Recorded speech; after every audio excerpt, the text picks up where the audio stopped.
Now look at Moses' mother. மோசேயுடைய தாயை குறித்து இந்த பகுதியிலே சொல்லப்பட்டிருக்கிறது. Her name is not mentioned. அவருடைய பேரே, அதாவது மோசேயுடைய அம்மாவுடைய பேரு வேதத்துல சொல்லப்படல. But ஆனாலும் she was a woman of faith.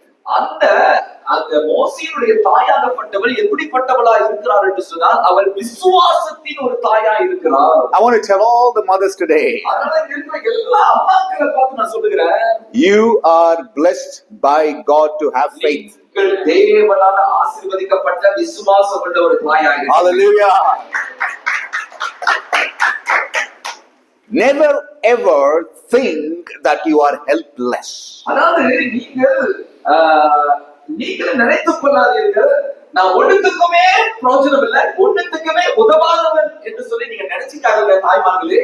Never ever think that my situation is very tough, I can never go ahead. அதாவது நீங்க உங்களை நீங்களே ஒரு நினைச்சு கொள்ளாதீங்க என்னோட சூழ்நிலை ஆகப்பட்டது நான் கடந்து போவதற்கு முடியாது அப்படின்னு சொல்லி நீங்க